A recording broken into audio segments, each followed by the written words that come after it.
December 28th is a very special date on the calendar of many countries, especially those that speak Spanish.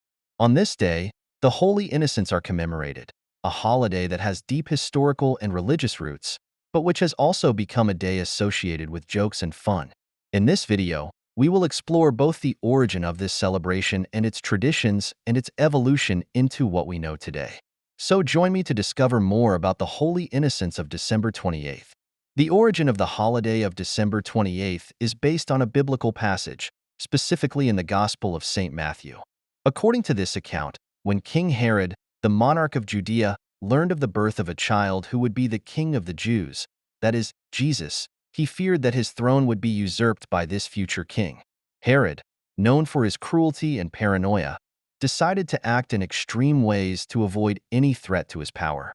The Gospel tells us that, unable to specifically identify Jesus, Herod ordered the slaughter of all children under 2 years of age in and around Bethlehem. This atrocity is known as the Massacre of the Holy Innocents and is celebrated in the Catholic Church and other Christian traditions on December 28th as a reminder of the tragedy experienced by these children who died innocently on the orders of a ruthless king. The story is devastating and, although in many places it is given a solemn approach, commemorating the martyrdom of the innocent, over time it has evolved into something much lighter, which brings us to the funniest part of this celebration. As the centuries passed, December 28th took on a more playful tone, and instead of focusing solely on tragedy, many cultures began to associate it with humor and jokes.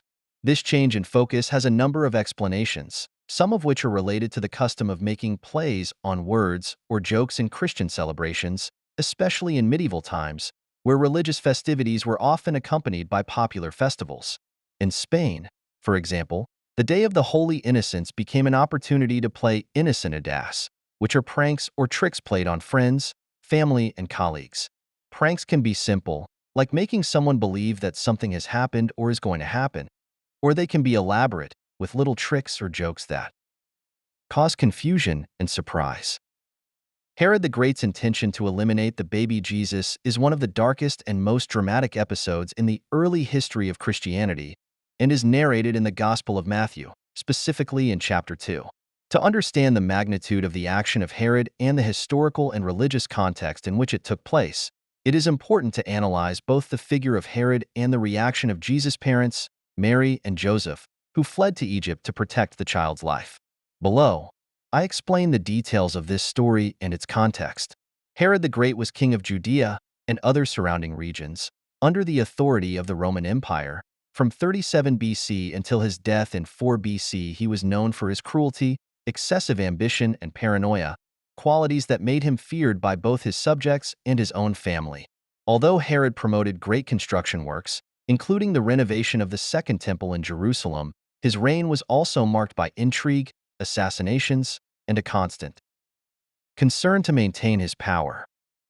Herod was aware that his reign was in constant tension with the aspirations of various groups within his kingdom, including the Jews who awaited the arrival of the Messiah, the promised leader who would free Israel from foreign yoke and establish an eternal kingdom. The messianic prophecy that a Jewish king would be born in Bethlehem was deeply rooted in Jewish tradition, and Herod deeply feared that any child born who could be considered the Messiah would pose a direct threat to his rule. This paranoia about potential usurpers to his throne led him to commit extreme acts to ensure there was no rival. When the wise men from the east, also known as the 3 wise men, arrived in Jerusalem looking for the newborn king of the Jews, following the star that guided them, Herod was alarmed. The Gospel of Matthew 2:18 describes how the wise men came to the king's court, looking for the child who, according to the scriptures, would be the future king of Israel.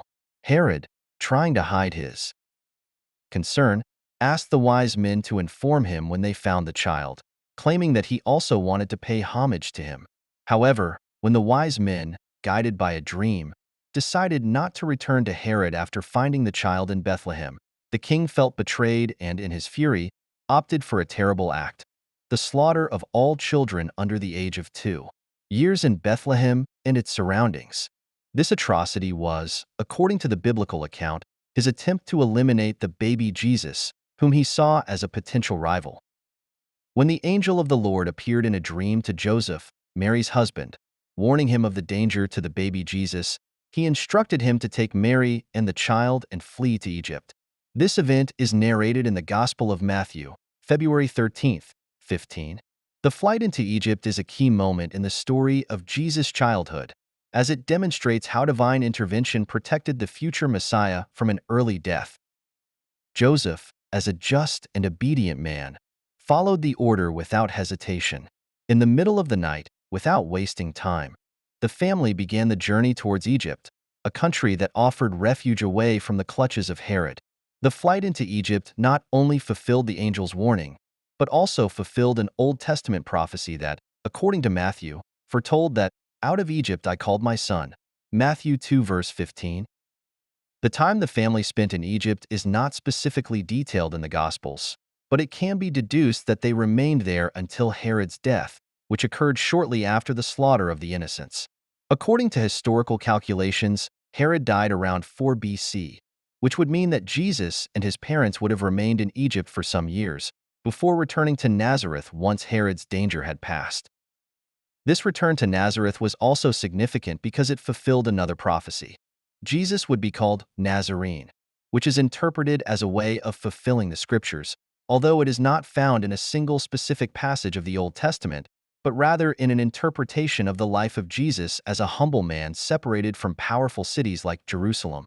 Furthermore, the massacre of the children in Bethlehem is seen as a tragedy that reflects the suffering of many innocents throughout history, a recurring theme in the life of Jesus, who would later be crucified as an innocent man and whose death would redeem humanity from its sins. The story of Herod and his attempt to eliminate Jesus is one of the most dramatic and tragic in the Gospel story. However, the flight to Egypt, the divine protection of Jesus, and the obedience of his parents stand out as signs of hope and salvation in the midst of darkness. This episode not only tells of the dangers that Jesus' family faced from his earliest days, but also how the divine plan unfolded throughout history, ensuring that the baby Jesus survived to fulfill his mission to redeem the world.